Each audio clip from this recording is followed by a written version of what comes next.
I'm looking forward to discussing the worldwide threats that this country faces and the work that President Trump and his administration does each and every day to make America safe again.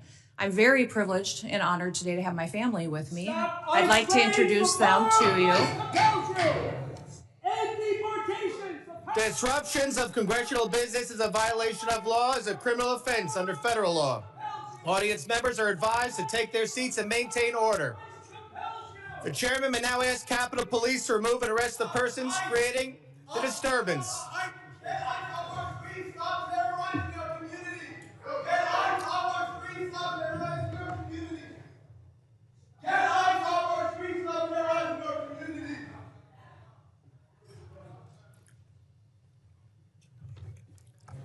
Secretary may continue. I'll continue. Today with me, I have my husband, Brian, who's with me, and also two of my children. My oldest daughter, Cassidy, and her husband, Kyle, are sitting here in the front row. And then my middle child, Kennedy, and her husband, Tanner, and that was my grandbaby, Noah, that was crying a little bit during the ranking member's comments. I don't think she agreed with him. I don't have my son with me or three of my grandchildren, but I'm very blessed that I have a wonderful family who is here and loves this country and is grateful for the work that we get to do as a family each and every day. We also have the blessing of having some angel families with us as well. They are here in the audience, and I'm so grateful for them for being willing to come here and be strong. It's hard to lose someone that you dearly love to illegal criminal activity, to people who never should have been in our country to begin with, and to lose those loved ones to drug overdoses that get perpetuated by the terrorist organizations that filter them into our country that President Trump works so hard to stop. So I'm grateful that they're here and that they are telling their story. Under President Biden, he closed the office in the Department of Homeland Security that serviced these families. He closed it because he didn't want them to speak. He didn't want them to have support or services. And President Trump reopened the Voices office so that they can get services, so they can hear about the cases of the individuals who killed their family members, and they can get the kind of help that they need to get through the tragic grief that they've experienced. So I want to thank them for being here and continue to pray for them. I want to thank you for the opportunity to be in front of you today to discuss the wide range of threats that the Department of Homeland Security is working on to protect us from here at home and also around the world. Just 2 weeks ago, the day before Thanksgiving, a terrorist shot two of our National Guardsmen in Washington, D.C., killing Sarah Beckstrom dead, and Staff Sergeant Andrew Wolf is still fighting for his life. Fortunately, we've had some really good news about Andrew recently, and he had the opportunity to stand up and is a miracle, and we're so grateful for his family for being so strong. We continue to lift him up and pray he has a full recovery. The terrorist who shot them was an Afghan national who entered the United States under Operation Allies Welcome. The same week, we arrested another Afghan national who came in under the same program.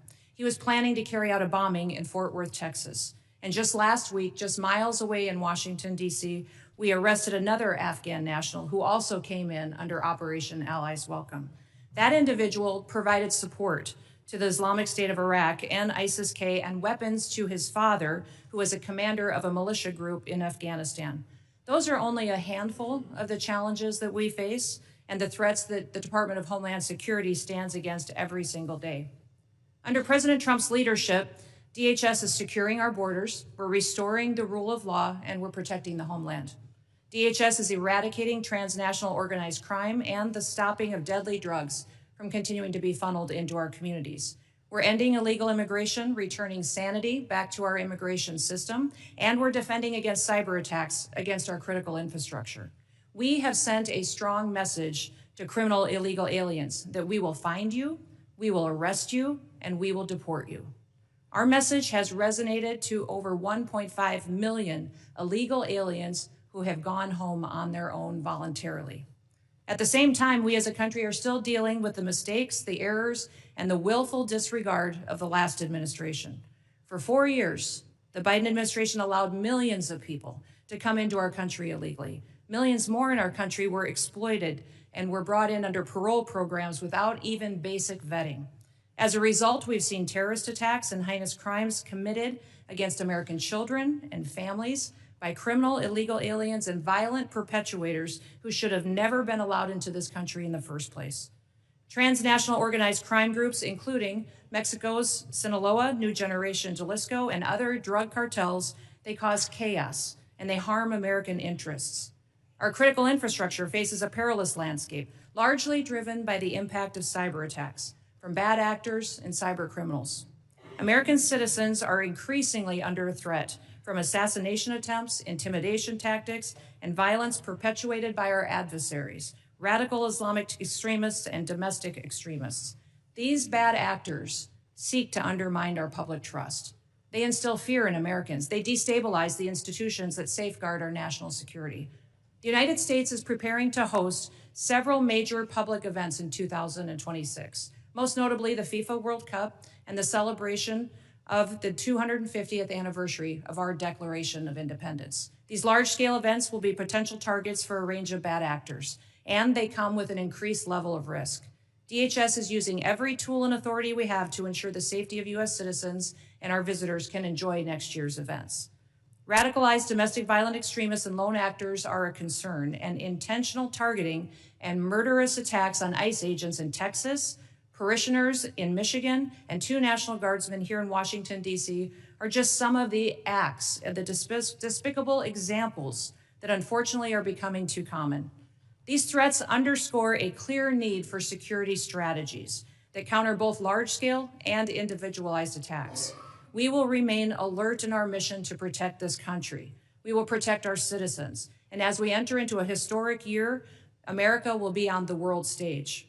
Our economy faces challenges from anti-competitive and illicit foreign economic practices that hurt the prosperity of all Americans. Those include economic espionage, intellectual property theft, and customs fraud.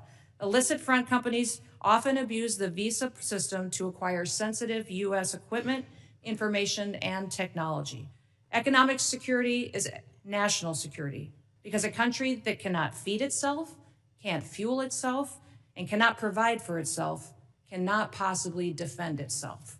Under President Trump's leadership, we will continue to protect American interests and bolster American economic power and technological innovation to further growth and prosperity. The American people depend on the Department of Homeland Security to remain vigilant, agile, and responsive. We will never yield, we will never waver, and we will never back down. Thank you for the privilege to be with you today, Mr. Chairman, and I look forward to your continued support of the work that we do.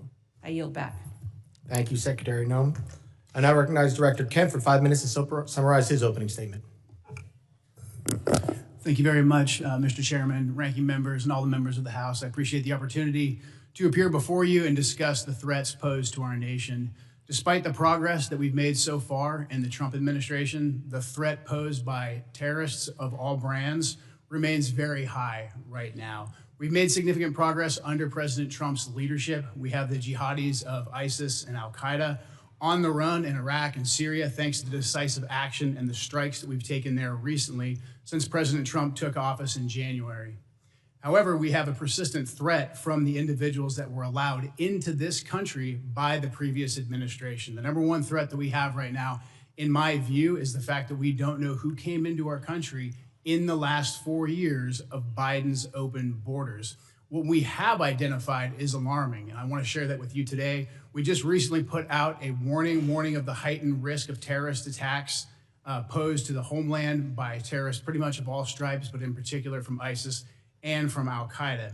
NCTC has been crunching the numbers and going through the sheer volume of known and suspected terrorists that are in the country that came in under the Biden administration.